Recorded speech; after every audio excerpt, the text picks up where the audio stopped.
You know, TV commercials, they have such conflicting messages, don't they? I mean, you'll be sitting watching one TV commercial, and then it's immediately followed by something totally opposite from the first one you've been watching. Say, for example, you're watching yourself a Jenny Craig weight loss commercial, usually immediately followed by a Sara Lee Pound Cake commercial, right? I saw one the other day for KO Pectate, which was immediately followed by 2,000 flushes.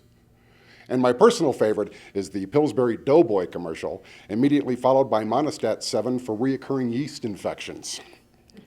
And have you guys seen this one? I saw this one the other day, where this couple's in a sailboat in the middle of the ocean. Waves are crashing up against the boat. Water is pouring inside. Camera zooms in on this couple. This guy is like doubled over in pain. And his wife looks at him and she says, "What is it, dear? Diarrhea again?" Now, the very next day, I'm watching TV, and I swear to you, I see this very same couple, except this time now, he decides he wants to ride a horse. And he looks at his wife, and he goes, "But what if my diarrhea acts up again?" And my first thought is, well, dipshit, we look at it this way. We'll figure you get lost, you leave a trail, we won't have any problem finding your sorry ass. Turn on the TV next week and see this guy decides now he wants to go bungee jumping. And truth in advertising. Albertsons. What's their slogan? It's your store. It's your store. I thought that was great. I went in there, I picked up a 6-pack of beer, a bag of chips, I walked out the front door. Store manager stopped me on the way out and he said, "Hey buddy, where do you think you're going?" I said, "Screw you, you're fired." So now I'm dating. One last joke. I got this girl that I'm dating now.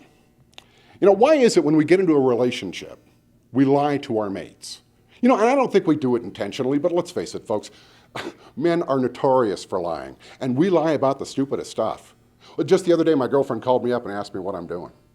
Well, there I am on the internet looking at beautiful naked women in ropes and chains, and I respond by saying, "Watching the game." To which she asks the age-old question, "What's the score?" Well, now I have to lie again because now I don't even know what game I'm supposed to be watching. And if I were a real man, I'd tell her the truth. So I said, "She's all tied up."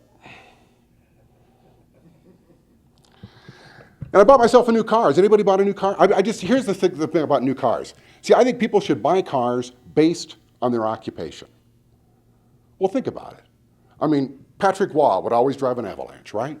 John Elway would always drive a Bronco. I think hookers should drive an Escort. Proctologist would drive a Probe. Kevorkian would drive a hearse. OJ would drive a Cutlass. See, Richard Simmons, he'd be driving himself a Ford Fiesta. Ellen DeGeneres would drive a Volvo. Let's see, Bush, he'd be driving himself a Ranger. Hillary, she's driving a New Yorker now. Clinton, he's still driving that damn Dodge. And Monica would drive a Hummer.